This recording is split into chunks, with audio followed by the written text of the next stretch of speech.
you're part of this group that there's something active going on and you're still top of mind. Finding ways that you can organically reach your customer base, I mean, improves LTV in the long run, but then also limits the amount that you have to spend on paid to reach everyone.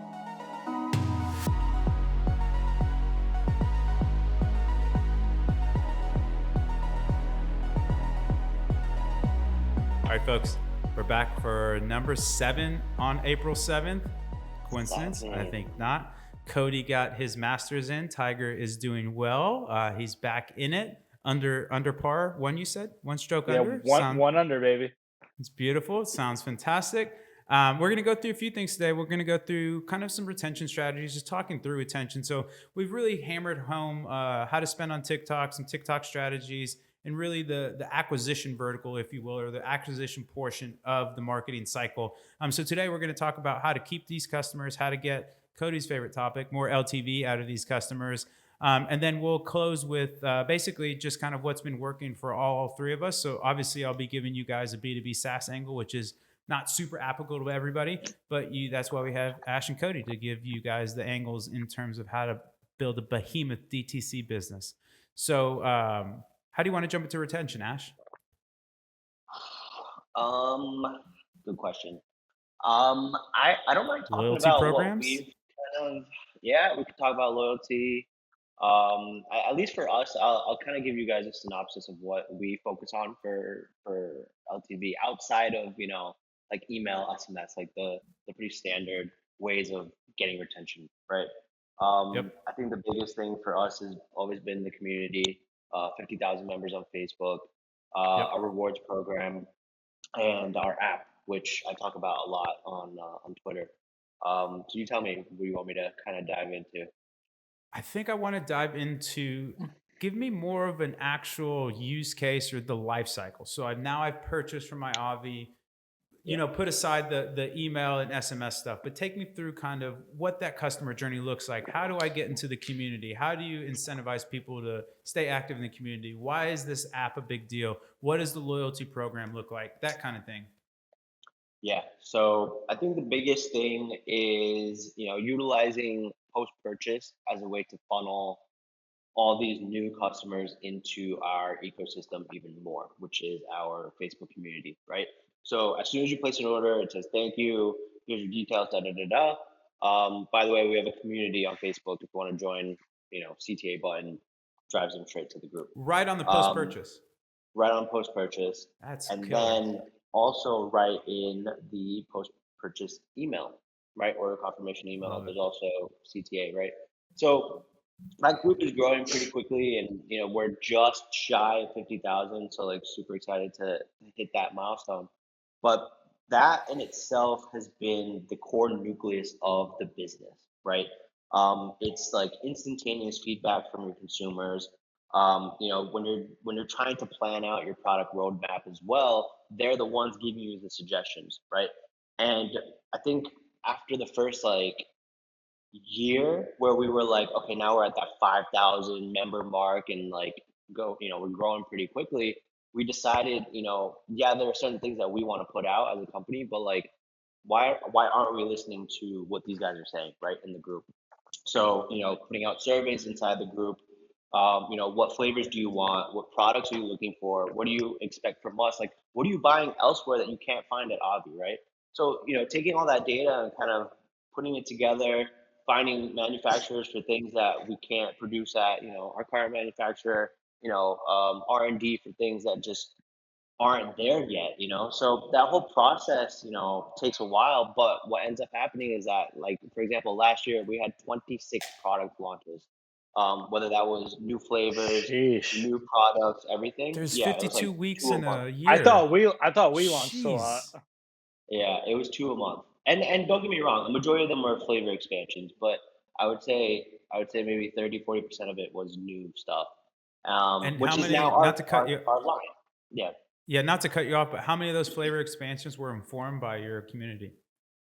I would say like 90% of them, honestly. That's cool. Um, That's I would cool. there's one little story that I love telling people.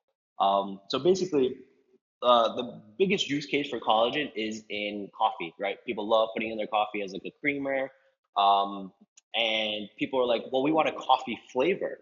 And on our end, we're like, okay, well, which flavor do you go in? Like, there's so many different types of coffee, like peppermint mocha, PSL, caramel macchiato, French vanilla. Like, there's endless, right? You go to a Starbucks and people are just naming off things that I've never even heard of, right?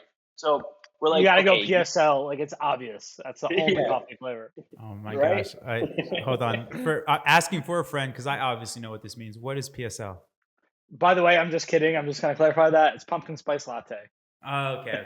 Love it. Love The it. the, Love it. mo- I'm the most tracking. basic. I'm tracking. The The most most basic. basic. But what we did was it's like, listen, as a community, you need to come together and give us the ideas. So what we did was we put out a survey. We said, list all the coffee flavors that you would ever possibly want, and we'll kind of consolidate it and pick the top like 12 or 16, whatever it was. So we came out with a list, top choices, and we did almost like a March Madness type of bracket. So every week we did, all right, well, French vanilla against caramel macchiato, vote, right?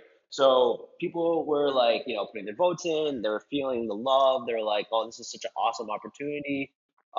Finally got down to like the final two, and myself and Ron, CEO, we went live and we did this thing where if you comment, it like casts a vote, right? Like on the screen. So it's like comment this for caramel macchiato, comment this for French vanilla, and there's like 10,000 comments. Like it was insane. Oh, that's crazy. Um, and there was a clear winner, caramel macchiato, and that was the first community voted flavor that we put out, and that flavor throughout last year sold out 6 times. It was insane. No. Yeah. So, Wow, moral of the that's story crazy. is Listen to your community. customers. Yeah, exactly. Listen to your customers because you're literally giving them, it's a cheat code. It's the biggest cheat code in the world. You're For literally sure. giving them what they want. You're literally asking them, what are you going to open up your wallet to pay for? And they're like, I want this, so give it to them.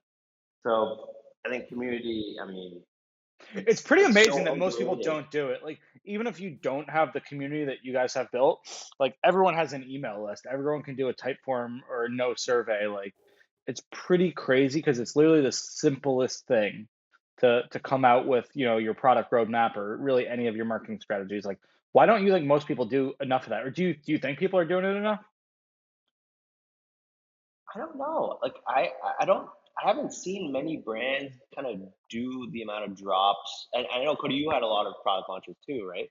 So Yeah. was that determined? Like how do you determine those? I mean, ours is a little bit different because like we have Bobby, so it's like her vision and her line. But Right. obviously, she definitely is very in tune to what women want, But that's a little bit Sure. different. But yeah, I mean, totally. We did, for Black Friday, right? We didn't want to do a discount, and when we were trying to figure out what we wanted to do, Love it that. was intensely based around customer demand, and our best selling product is Miracle Balm, and we have minis, but we never sell them. Usually we'll do them like a kit and a bundle and stuff like that. And for the first time ever, we released a set of them, and I mean, we sold out in the first day. That was our best day ever. We sold out in the first day. I wish we had more to go around. So like that was all listening to our customers, and yeah, pretty incredible. That TikTok you sent me, I don't even wear makeup, obviously, but I wanted some. When Bobby was going through, I was like, geez, this is a Yeah, miracle thing. You can use it for everything.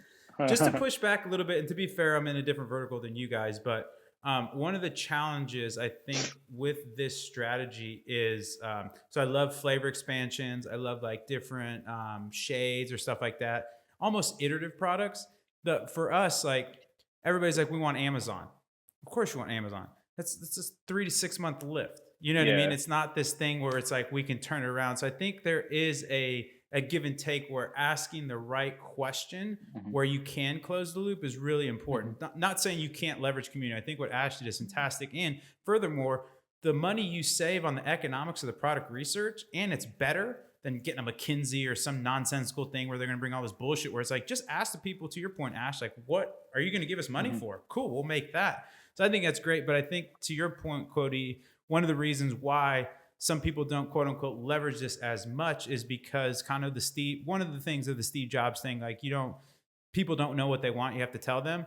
Um, where mhm. again, that's a little bit of wisdom in that, but I think the expansion stuff is really clever. But necessarily having people make your roadmap can Mhm. be not necessarily the best thing, because that's ultimately what the CEO's for. Like they should be driving the vision. They should be understanding, like the Gretzky analogy, where the puck's going. And so a lot of people aren't going to have that. But again, to circle back to your and Ash's point, I think these expansive, iterative stuff is fantastic. I think it's really, really smart. I think What, definitely. what, I think you're right. I, I think you're right about a lot of that, though. Like, I definitely think you're right about the whole Steve Jobs thing. Like, I think it's definitely different in SaaS because obviously you've got obviously in direct to consumer. Yes, we have obviously R&D costs and stuff like that, but your costs for new features and new products are exponential to ours. So I think you have to be very clear about it, and you probably have to walk the fine line between what the customers are telling you, but also what you know is best interest for the company. I posted on Twitter one time. I was like, the ultimate cheat code is talking to your customers, and a lot of people were like, yes, yes, and a lot of people were like, no. And like the what is it, the Henry Ford quote? Like if I Yeah. asked people what they wanted, they would have said a Faster faster horse. horse. Yeah. And then somebody, I don't remember who, but somebody had a really good comment. They were like, it's probably really good to ask your customers what kind of problems they're having, but That's it's up fair. up to you to figure out what is the best solution for them. mm, That's I brilliantly like put. that. And I Yeah. thought that was a good way to put it. Sorry, Ash, I know you were gonna say something. Just want to get that out there. No, I agree with you guys' points where it's like, okay, well, if these guys are like, okay, well, we want a multivitamin, right? We're not just gonna go and get like a basic formula created for multivitamin. It's how do we also innovate too, right? So Yep. what we ended up doing was we call this Mermaid Multi, which was one of the first That's a great collagen, name. yeah, collagen infused multivitamin. So it goes with the whole theme of the brand and everything. Um, and I think that's where it's like you have like yeah you get the idea or like Cody said right you kind of find out the problems that they're facing and kind of address that in a way that is specific for your brand and how it fits in the rest of your products ecosystem too. But solid point for sure. I You know think what I that's. love about sorry, Oh, go go ahead, ahead, man. Cody. No, no, I was no. just gonna say, you know what I love about your community strategy? Hmm. Like kind of like in involving the customers in it. Like do you guys cook at all? You Like ever cook? personally, Yeah. You ever make yeah, food? yeah. You ever notice everything tastes better when you make it? Yeah. It You're just probably better feels cook than me. yeah. No, but like even if you're not, like Depends you on just what like I'm have making, this right? like you just have this like personal satisfaction. You're just like, man, this is like great, right? And like It's the if you went IKEA out and like effect. so yeah, right. Exactly. And I almost think you should be giving your customers that type of effect where it's like those VIP loyal customers. And I've looked at it for our business and other businesses. If you look at, businesses like it's a 80-20 rule, right? Like a large part of your revenue is actually going to come from a small chunk of your customers. And you want to make your customers feel like they're actually involved behind the scenes building the business Yes. because then Yes. they're going to like it better. And so I think whether that's why you're doing it or not, it's just a genius strategy because those customers that you're asking for their feedback on new stuff, like I bet if you looked at those cohorts, those are the people who are flooding to buy it when you launch it. Yeah, That's a fair point. 100%. The Pareto Like principle when is we what it's like Yeah, called. yeah. announce a new flavor or a new product, we go live in the community, right? And it's Hmm. crazy that out of 50,000 people, myself and Ron, we remember some of these names that are just So cool. constantly commenting and like just showing their support. So you're totally right that it's like that core group who is just like ride or die, whatever you guys are putting out, I'm gonna be there 12 a.m. with my credit card. Um, but one thing to add on top of community, I know we don't want to get into paid, right? But the biggest thing that Facebook groups have is that it's constantly free organic reach, right? Yep. So if somebody posts in the community, it gets engagement and it's hitting all those people, right? Some days it's good, some days it's bad, but at Yeah. least you're constantly being shown on the news feed.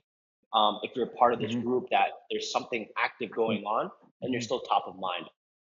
So just finding ways that you can organically reach your customer base, I mean, improves LTV in the long run, but then also limits the amount that you have to spend on paid to reach everyone.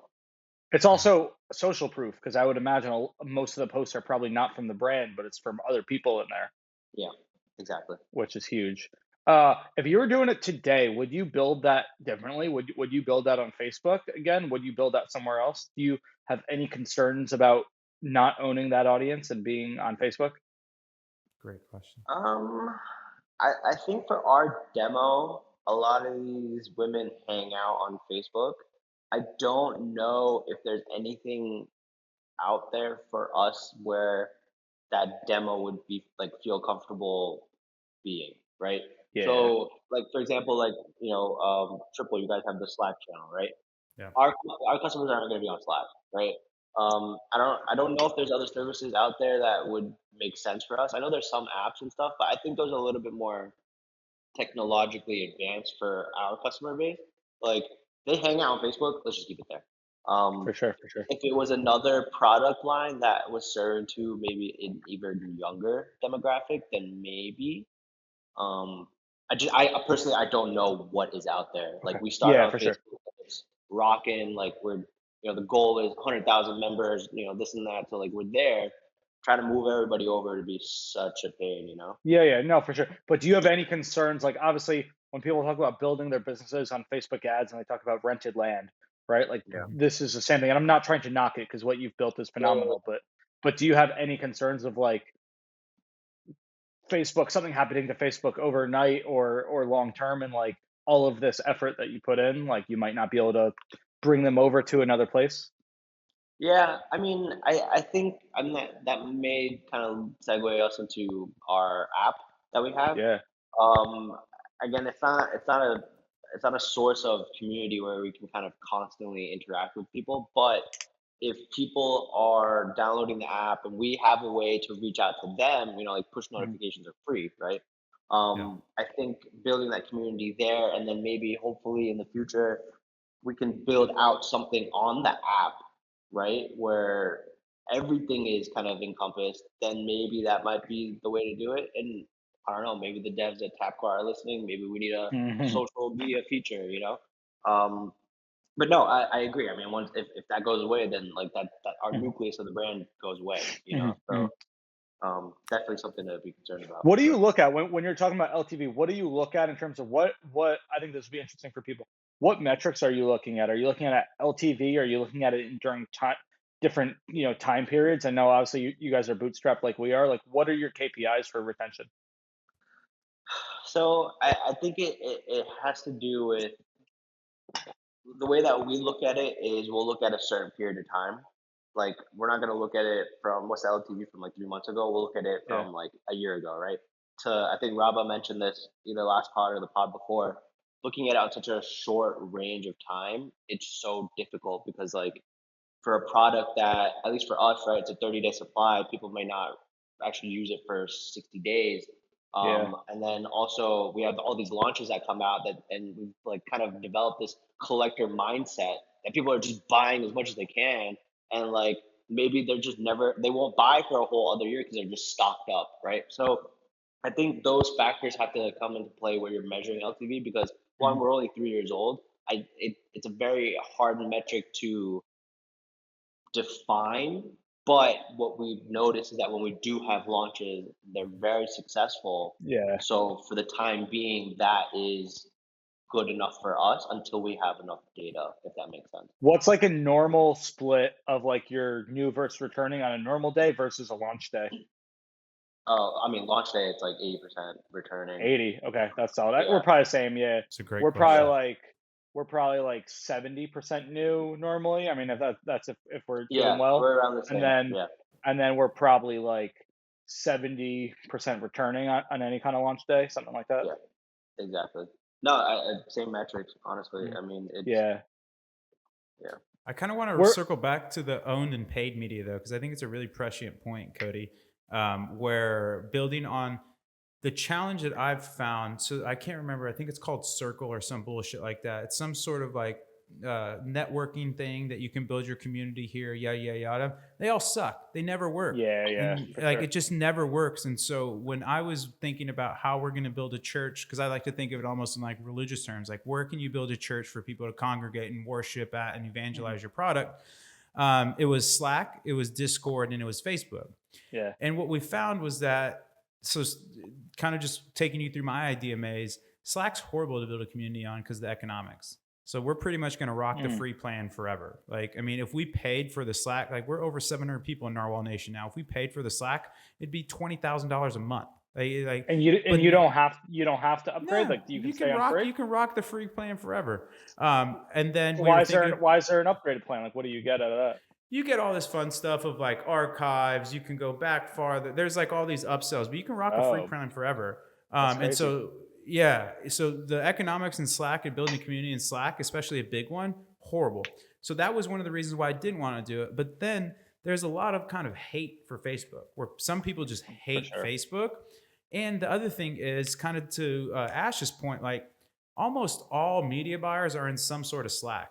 Yeah, So and when I a lot was of them are not using Facebook at that age. exactly, or they're just not, they're in the ads manager, they're not on Facebook Yeah, proper. yeah, yeah. And so we were thinking, okay, cool. Like you can just literally a shortcut away and you can just jump into that. And not only that, like Slack is kind of the equivalent to Ash. Is Slack's like our news feed where you see a little notification, then you'll just pop into Narwhal Nation or Cody's Corner just put another post in. I'm going to go see what Cody has to say. And so because the other thing was Facebook, we do have a free Facebook group there, so we are covering our bases there, but it's kind of like the lower level where anybody can join, people can get into it, but Narwhal Nation is really the premier area to hang out. And then we were thinking about Discord, which was kind of the other thing that kept coming up. So it was Discord, Facebook group, or Slack.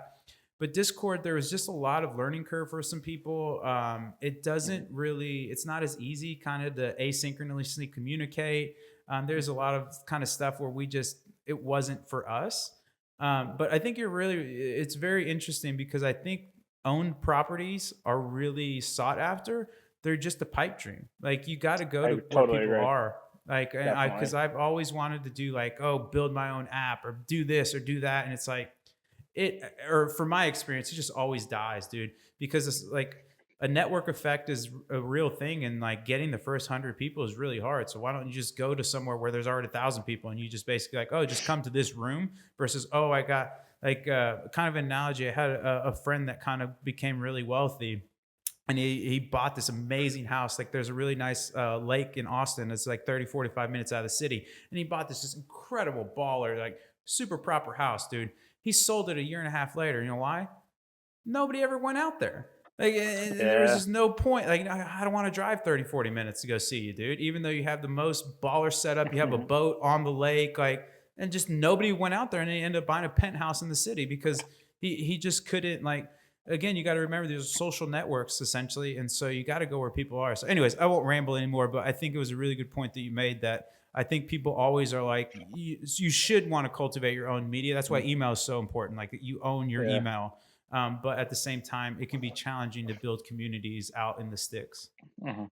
Yeah, yeah, for sure. So I'll say this: this is definitely stuff for us, like thinking about. Like, we don't have one, but obviously, like bringing Eli on, this is a big part of it, and stuff we're definitely talking about. And it's definitely kind of a lot of stuff that we're thinking through because 100%, like there's no ideal channel and place to build it on, and exactly what you said. I mean, I think we will probably do some tokenized thing because that probably makes the most sense. No. I think we Uh, probably will. If you that's guys have ever cool. checked out Novel Commerce, I think they just went live and kind of Uh, to release funding, but they're doing like NFTs for Shopify. I think that's a really interesting use case.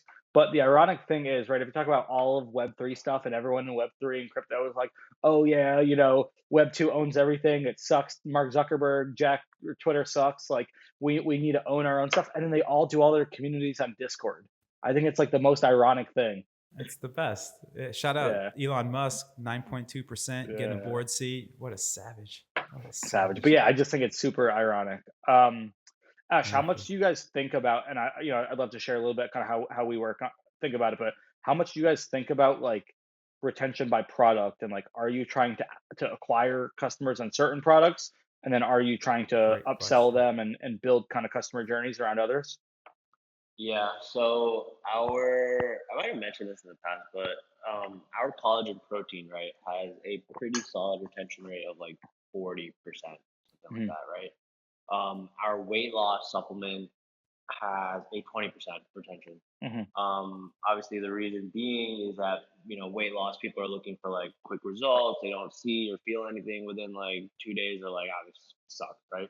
Yeah, So I think, but the difference is that the CPAs are lower on the weight loss product than they are for on sure, the collagen product, right?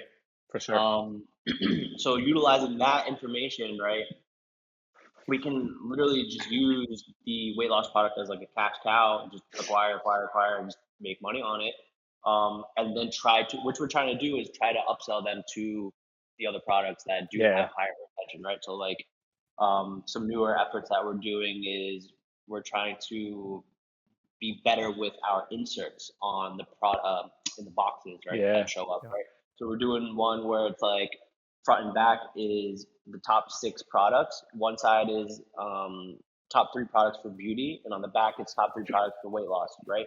So at least you know what we have available. Then on the other one, it's if you're a first time customer, you have that get one more product for X amount off, and then on the back is like a thank you letter, right? But for retention, what we're doing is, and we haven't tested this yet, so I have no idea if it's going to work, but I think it'll do well. Is that for recurring customers, the difference on the second part is that it'll say scan to see your reward balance. So when you kind of scan that, it'll pull up your account, and you'll be like, oh, well, I got 100 points. Let me go see if I can use it on something, right? So that's the idea. If it works and people are starting to utilize their points more often, because there's a specific group of people that just don't even realize we have rewards, right? Like they may not check their emails, or they're not like constantly in the Facebook community where they see people talking about rewards. And Yeah. like there's only so much you can have on the website, right, for them to view. So I think having something where they can get and hold right out of the package would be like, oh, well, there's a rewards program. Let me check how many points I have. What can I do to like get more points? So I think those things are super important right now for us to kind of figure out the LTV no matter which product we have, right? So we're trying to For sure, increase for sure. that 20% and that 40% and try to bump it up. But For yeah, sure, for no, I sure. mean we're scaling more into the products that have higher retention. Yeah, totally, totally. So I want to say one thing, but then I'll share kind of how we look at it. I think outside of retention, you make a really good point there, which is I think we get bored of our messages a lot more than customers do, and I think sometimes people put a message in one place and they think their job is done. And yes, you could have just said, you have rewards in an email and assume that you did your job or on a post-purchase page. But I love that you're putting it everywhere because you know that having it in one place isn't enough because you know that not everyone's going to see it there and they might miss it in email, but they might need it in the unboxing or anything like that. So I think that's like a really important thing. Yeah. Couple questions. One, are you doing QR codes or how are you getting people there? QR code. Yeah. QR codes, love it. Are you doing any QR codes, Cody, in the post-purchase Nah, but cards? we definitely want to beef up our retention. I mean, the cool thing about QR codes that we've been talking about is like you can change the link whenever. So if you make the code a little bit more ambiguous, if you have a seasonal thing or whatever, you can always change that up. Yeah, here's a little pro tip for you guys too. So if you point it to say a website, like a URL for your website, like myavi.com/QR code, you can actually use some HTML on there where you can actually redirect them. So you don't have to, because you're going to get this printed on the, it's exactly, it's pro moves. Yeah. So, and then the second question is, do you guys mess around with direct mail at all? We just did a campaign. Yeah, weren't you guys doing it? Just launched on Monday. Post pilot, or what are you using? I think it was post pilot. Post pilot, yeah. Do you have any results yet? No, not yet. I've heard they can crush. Hopefully, so there's two things that we did, right? It was like we wanted to hit pro tip. I think Ron might hate me for revealing this, but we got some data back from Amazon. I don't know how we got it, but we got addresses of our customers on Amazon. And those people, we can't communicate to them, right? Amazon holds that data. The only way we can really do anything is like maybe put a QR code on the like the top of like the bottle, and then like they scan it or something. But we got addresses, and we're sending them a postcard saying like, hey, like come get a gift card or whatever it is, and that redirects to our website. Put in your email, you get a code, and then it also shows you, join the community, download the app. So we're trying to get them into our ecosystem, and so that we can own their data this way, that we can constantly remarket to them. So that was one, and then obviously a reactivation flow, which was anybody who hasn't bought after X amount of time. But do you have any data on yet, or is that too early? Nah, yeah, I think it's too early. I think they just sent them out on Monday. Okay. So I'm curious. I've been hearing good things. I'm definitely curious. I mean, it makes a ton of sense. So we're starting to talk about it. But I think that's interesting. If you want to chat about it a little bit, like I know you posted something on Twitter about like Facebook paid, and I was kind of like, hey, like I would hesitate to kind of pay.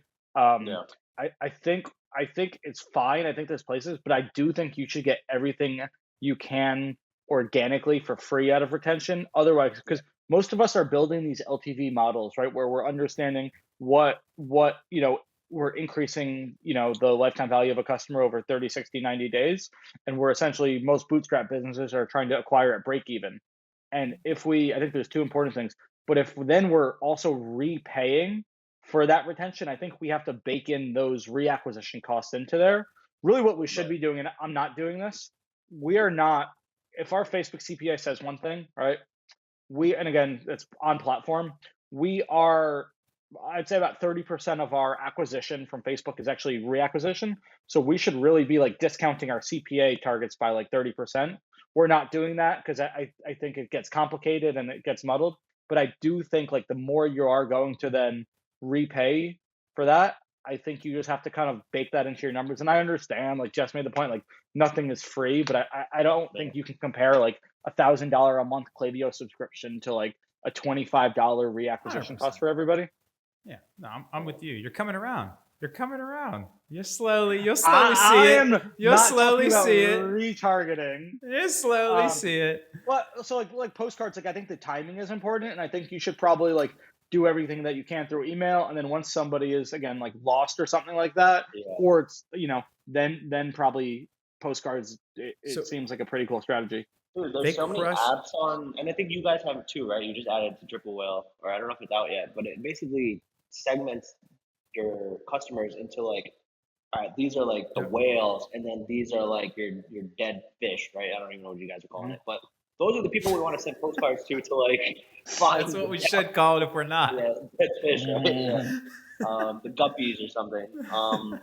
But yeah, I mean that I think is the audience where like you should be uploading, and like if and to your point, and this is what I wanted to kind of respond back to you yesterday, but it was too much for me to like kind of put down. But I was like, there's also the idea of that revenue just not being there if you're not running that ad, right? So like if there's a certain group of people that were never gonna buy, but if you ran they ran an additional ad towards them and they're like, okay, well now I'm gonna buy. I think there's two ways to look at it. Like, is it bringing in incremental revenue? Great, if it is. If not, then I totally agree with you that you're paying more for acquisition at that point. And then I mean, at least us in our model, we're looking at CAC and like NCPA. So then our numbers might be a little bit inflated because it's new customers divided by, or total spend divided by new customers, right? So I see your point there. All I wanted to say is that as long as it's incremental, then For sure. reactivation probably ends up being worth it later down the line. 100%. So when I used to run my old agency, we actually slayed with what we did. So Klaviyo has some pretty cool customer segments. And what we did was, to your point, we'd find our best selling products. And so the people that bought this product once, but haven't bought for basically like 90 to 180 days. I can't remember what we did, but basically like we would consider that person churned. Like they would have used the product by this point. And then we found them. So we used that category, but also we cross-referenced the people that Klaviyo said would have the highest predicted LTV. And then we took that chunk of people and then we sent the postcards, and it absolutely slayed. Absolutely slayed. Yeah. I think as long as you're making sure it's incremental, and I don't think most people have. Oh, you're muted, Ash. Sorry. No, go ahead, Cody. I was just gonna say, as long as you're proving it's incremental, and I don't think most people have the tools or the experiments to actually measure and prove incrementality. But I think as long as you're sure of that, and you're not just wasted non-incremental spend, then I think it definitely makes sense. There's an easy way to do it. And again, it's not super clean, but have a churn. And like, if this person hasn't bought in 180 days, they're not going to buy again. Like they're churned. They're fine. And then, okay, take those people that have spent a lot of money, but haven't bought in 180 days, they're considered churn. And then all intents and purposes, that's incremental lift where these people are never going to come back into the ecosystem. And then the other cool thing is, because you're sending them a postcard, you can put on the QR code, or even better, we used a discount code, which is the OG proxy. And then we could really have actual return on investment where it's like all the people that use this unique discount code actually repurchase, and then we could track the sales back to that. So I take your point though, Cody. I'm not trying to shit on you. I'm just saying that there are ways that Shit it doesn't need to away, be shit perfect. away. No, but you're right. All right. Also, I think that's an important thing that again, like I'm happy this is why we do the podcast because like Twitter is so not nuanced, but like I was just assuming it was like all customers 30 days. There's a huge difference between, going after a churned 180-day purchaser versus Yeah. going after like all purchasers. Well, and they had purchased previously. Again, so this isn't cold people. This is people that had used the product. Then we want to. It's a more of a reactivation, or it was a reactivation play, and it was a reactivation play to Ash's point in a high LTV product. So if we knew it was actually probiotics. So if we knew we got people back into the probiotics, usually people would take it and then they'd stay on them. And so there was just there's a lot of things going into it. But anyways, too long didn't read. If you do the numbers right, it can absolutely slay. And it's not. What we did was chunk it up where it's like we took the first, like the best 100 customers that we thought would be amazing. We sent it out to them. So it wasn't like this huge bet. And then we saw that bet paid off. And then we took the next like tranche of customers and the next tranche of customers. And so we ended up sending like 500 postcards and it absolutely slid. And Postpilot's super easy peasy with Shopify. Yeah, I definitely want to test that. Yeah, I definitely want to test it. So ours is the same thing, right? So Ash, we acquire 75% of our customers on one product. That's at Miracle Bomb, which is great. And I think the part of the reason it works so well, it's so differentiated. There's nothing on the market like it, right? However, it's actually one of our lower LTV products because it's huge. It takes a while to get through, which is a good thing for the customer, Interesting. but not great, right? So we look at a few of our other products that have much better LTV. Mascara has great LTV. We have the face pencils that have great LTV. However, it's nearly impossible to acquire a customer profitably at scale on mascara because it's if you guys follow like Russell Brunson or everything, right? You want to be a new opportunity. You don't want to be an improvement offer. And there's probably a lot of people that have said the same thing, right? But every makeup brand on the planet has a mascara. What can we say that's unique about ours that they can't say? Almost nothing, right? We can say it's better, but everyone, of course, is going to say it's better. Like, why would anybody trust us in a cold audience? Miracle Bomb, we can say very different things that nobody else can say, and I think that's why we have success there. So a few things that we do and we think about. Number one is, all right, we know we're going to acquire customers on Miracle Bomb. There's a few different journeys we can take. We don't have the best post-purchase flows, the experience set up right now. That's Eli and Joanne's job, and we're really working on figuring out what is that next product that we need to get somebody to buy. We're not considering somebody a customer, and we're not considering them.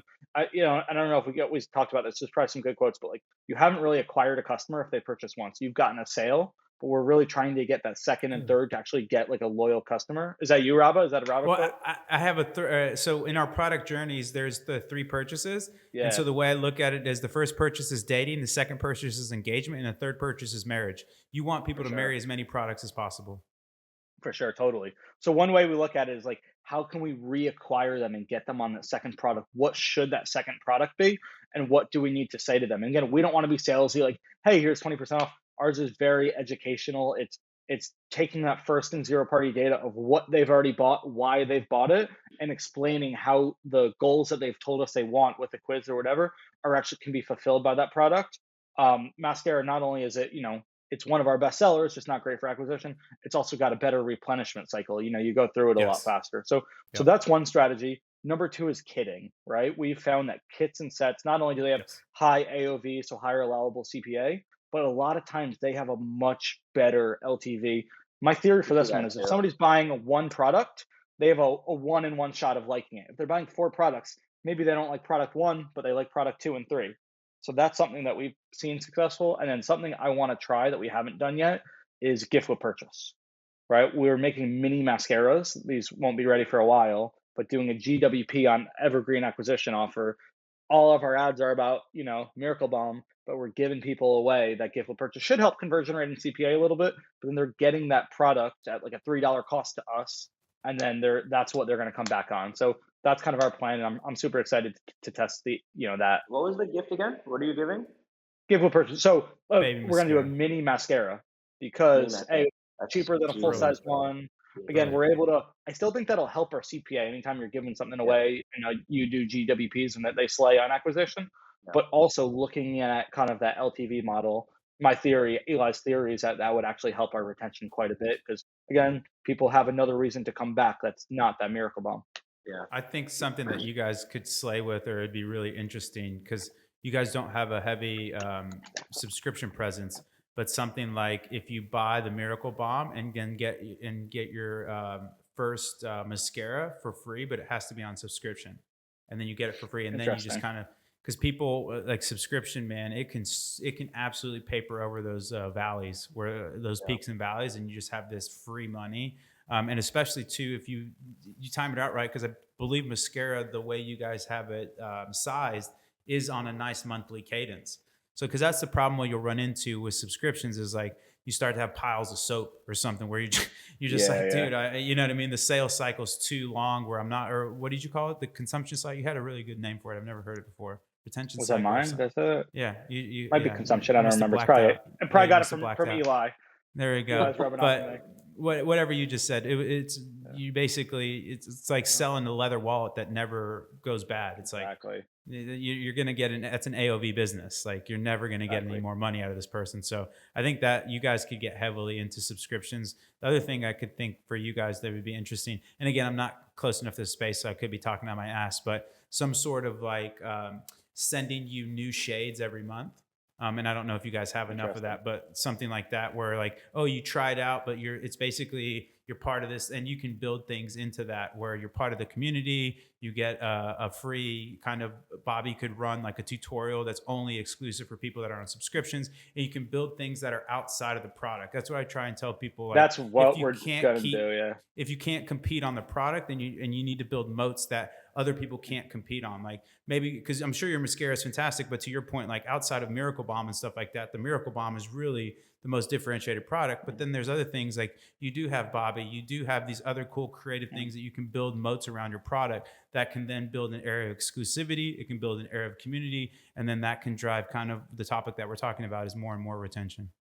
100% agree. I mean, that's what we're working on. That's definitely what we're doing. But I think that's a great point. And when people talk about brand, I think brand is really one of the biggest aspects of retention. Obviously, your product is extremely important. People have to like it. Obviously, the market you're in, no matter how good your brand is, you're not going to have good LTV on a mattress or whatever it is. Like that's important. But yeah, I mean, brand makes a huge thing. And people are buying Apple products because yes, the products are good, but also they love them. And if my phone died today, I wouldn't hesitate to drop $1,000 on an iPhone instead of a Samsung because of brand. So I think that's important. And again, brand encompasses everything. It's not your fonts and stuff like that. It's how what the emotional connection people feel to your Thank you. brand. And again, like that's why you're probably having the crazy high liquid death LTV just because you love it so much, even though it's just sparkling water. Dude, I buy more merch. I've spent more money on merch than I Mm. have the actual core product. That's crazy Hell to yeah. think about. That's crazy to think about. But yeah, I won't get into the brand thing because that's a trigger word for me. But to your point, you backed out of it, which nicely I loved, is that Mhm. brand is for me a manifestation of all those touch points. And For it's sure, for not sure. like brand to me is like a lagging indicator where people like just kind of roll everything up in that. But anyways, we're pushing up against 42 minutes. Let's go through kind of what's working for you guys, and then we'll round out the seventh episode of AdSpend. Go ahead, Ash. Um, so I've taken our budgets and reallocated the whole allocation and everything. Facebook, we were like 90% budget. TikTok was like 10%. We are now 75-25. Ooh, Okay, Hoping, scaling. yeah, let's go, yeah. Ash. I was just telling Cody today we're literally looking at the office space next door to turn into a studio where we could just film TikToks Brilliant. all day. Brilliant. Um, what was that? Yeah. So basically, one of the things that I've noticed as soon as we started running TikTok, yes, the whole process needs to be in place, right? You need to have testing always, and you have to have your scaling campaigns, right? If you're not launching, like we're aiming to launch 4 creatives a week so that we can just continuously be running, right, without any issues. What I have seen, and I think a lot of people are talking about this, is that with TikTok running, everything else seems to be doing better. A hundred Every percent. A hundred Yeah, percent. things are like less volatile. Our CPA day to day has very or less variance than it did before. And again, it goes to like not putting all your eggs in one basket. But I think because of when you're running ads on TikTok, you're not only just showing a video and people are clicking, but like people share on that platform more than anything else. people follow, this and that. So Mhm. like the organic side is growing while you're, kind of focusing on paid. And things just like, I mean, one of our ads is like 1.4 million views, which is like insane. Killer. Solid. And do you And like, notice your Facebook efficiency getting better when you're yeah, scaling TikTok? yeah, yeah, See, that isn't that crazy 100%. because I don't think Facebook, and I think this was a mistake of mine. I think a lot of people think Facebook is top of funnel awareness. Mhm. I actually don't think that's what it's best for. I It's think always TikTok retargeting, dude. and you Yeah, exactly TikTok and YouTube are, and I think the businesses that do well in business. This is why I'm always so big on like brand and like how having a brand, right, and just having people talk and know about you is actually the best thing you can do to have good Facebook ads. Because I actually don't think, and especially in these days, I don't think Facebook is great for awareness. So I think TikTok drives a ton. And I don't know if you can look at your stuff in GA or in Triple Whale, but I bet it drives a ton of your Facebook, even your top of funnel TikTok, it has to Facebook. be. It has to be. I mean, dude, like right now, I think that it would even do better if we allocated that budget 50-50. I'm just Mhm. waiting on, like, we literally ran out of stock because like things started picking up. Come on, And it, Ron. yeah, right. Um, and the other thing is that, which was really cool, we actually got a text message today. Our sales guy Albert, he's kind of like visiting all the vitamin shops that are in the area. Building, the connections and this and that. He was talking to a manager today, and he said that a lot of the VS people were talking about Avi, and we're just brand new to VS. Yeah, yeah. They were saying like they love our social presence, and what we've been doing is running ads on TikTok that go to our website, Dude. but us picking up product at Vitamin Shop. Yep. So we're building awareness for Vitamin Shop, but also driving sales online. So like Dude, so it's we have a store. We have one. It's our own store. It's here in Montclair. I go in there and I ask the reps there where are people finding about us? It's TikTok. It's Facebook and TikTok. TikTok, a Yeah, ton of it. And yeah, like that's one of those things you don't see if you're just an ads manager, Yep. you yeah, know? But it's That's it's brilliant. it's it's healthy, heavy awareness. yeah. No, I mean the fact. I mean, again, I'm not tooting our own horn, but like at least from what we've been hearing from our reps, is that the biggest thing is paid and how can brands supplement, the retail shops. And they said like for a new brand that just launched, you guys are doing a lot better than most. And I would love to say that it has to do with our TikTok efforts right now. And that's why I just want to go 50-50 on the budget and like really just let Facebook be Facebook and drive whatever it drives. But like Yep. TikTok, where we can get creative and like really showcase where we are, like Vitamin Shop, even like some of the other stores like GNC, or just showcasing like everything that we possibly can, which is crazy because also when what I've noticed the differences is on TikTok and Facebook. With Facebook, you get a variety of buyers, right? So if the ad is like Mhm. a cinnamon cereal flavor, you'll still get orders for the other flavor. On TikTok, the ad it's driving, like if it's showing like a cinnamon cereal, the top purchase item is that item in the video, which Totally. is the 100%. biggest difference between Facebook. So like if one Pro day and Ron's con. I like, think there's pros and cons of that. Totally. yeah, no, for sure. But like if Ron one day goes, we have too much of marshmallow. We need to push Yep. marshmallow, right? Well, then let's make a TikTok with marshmallow and drive that, right? So a Love lot it. of pros and cons there. Love it. I mean, Love yeah, it. for Dope. sure. TikTok. Cody, what's working for you? Honestly, man, TikTok. I'm not even gonna lie. I mean, a lot organic, right? Like I've talked about it a lot. A lot of people know it's like, we Shout went out Taylor viral and it's Holiday. like it's how we've scaled. But so definitely TikTok. I don't want to say too much because we're actually trying to run some correlation studies on this Hmm. just to actually see, but just anecdotally noticing really good growth and more importantly, MER changes when TikTok is hitting. 100%. So we're scaling TikTok. I talked about it in my newsletter this week, but an interesting test that I did is, we got these. We're working with a higher end, production agency, mostly for Facebook, and I tested it on TikTok, not expecting too much, and it's just doing amazing, and not even with TikTok font, not even with TikTok, captions, anything like that. And I'll definitely test them on it, but it's just crushing it. And I think, I talked about the newsletter, but the reason why is because it's a good ad, and people talk about making TikToks not ads, but I've worked with a lot of TikTok UGC people that shot on an iPhone and use TikTok captions, and they're like, "Oh, make TikToks not ads," but the stuff was still an ad. There was no value, there was no entertainment, there was no inspiration, there was no ADA. It was all, Yeah. it was all A. It was all just like, here's the product, here's what it is. And this thing, it's shot on a 4K camera, super high end, polished, But it's not just here's this product, it's here's how to get this thing, here's how to get this desire, it's teaching. And I think that is much more congruent with actually what a TikTok is than low quality iPhone stuff. So that's kind of what's working. It surprised me, but that's kind of my analysis of it. So yeah, we're going hard. I mean, we're trying to find creative people. If you are a videographer, video editor, TikTok content creator, hit me up because we're going really hard on TikTok, and I truly believe it's the number one thing that's causing our growth and that we're going to be focusing on this year. I love it. The one you sent me was not made for TikTok?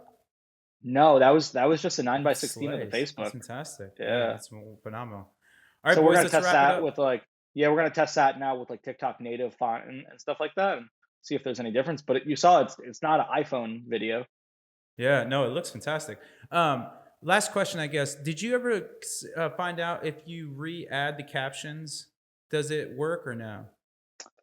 I was told by my rep, and the rep is kind of high up at TikTok. I was That's what I told figured. that they can only read on the TikTok font that you edit in there, and then somebody on Twitter who claims to know what they're talking about said that's not at all true. So I don't know the answer. I'll just Okay, say it at that. beautiful. I Hey, we'll leave it at so that. I'll Oh, go tell ahead. you one thing. I don't know if I could be totally wrong, right? But we did this TikTok hack, right, where we created the video in the editor, and Yep. then before publishing, we actually screen recorded it and then published that, so that we can go back to the original draft and make changes and iterations. And those videos still perform, and they have the text on it. So I don't know. Yeah, It yeah. could be, I'm not could saying not. they don't perform. I'm not saying like Yeah, yeah, yeah, I've yeah, yeah. done a ton of TikTok It's stuff got to where be I tough edited in to Premiere. really prove like that. That's Yeah. the thing. Yeah, I love it. But we'll see. All right. All right, boys. 7 in the books. Ash, tell the people where to follow you, where can they get my Avi. Tell them to go visit a vitamin shop. Let the people know. Yes, please visit your local vitamin shop nationwide, 600 stores. Take a picture. You don't even have to buy it. Take a picture, send it to me on Twitter. You can find me on Twitter, Ashford Melwani. Um, yeah. Beautiful. Cody, tell them about the Uh, newsletter. Tell them about what you're I doing. Tell them about your yeah, masterclass.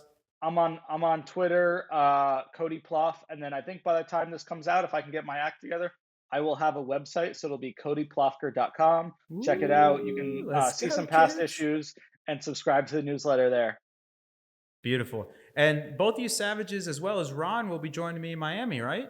And Eli. Love Yep, let's go. Yeah. Yep, and So Geek Eli. Out, I Geek think there's Out. still a few tickets for Miami Geek Out. I'll be presenting, and these gentlemen will be on a panel with me. It'll be a bunch of fun.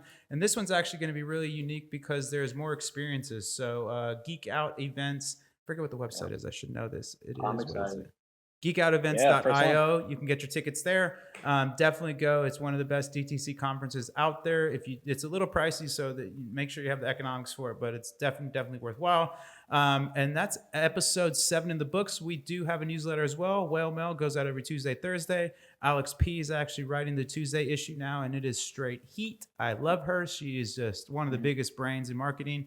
And then we are out of here. If you want to get involved with Triple Whale, we're trytriplewhale.com. Sorry for the God mode over here. It's getting sunny in Texas, but we're actually moving to a big fancy office. So when you guys come out for the whaleys, we'll put you up and have some fun. And then we're actually doing. You'll like this, Cody. So you guys are kind of old, but you're not old like me. MTV used to have the cool awards with the Spaceman, the MTV Awards. You guys remember with the popcorn? So we're gonna do that with a whale. But now, now even better, we're actually gonna do whale NFTs, and then the award is gonna be your NFT. It's gonna be That's amazing. dope.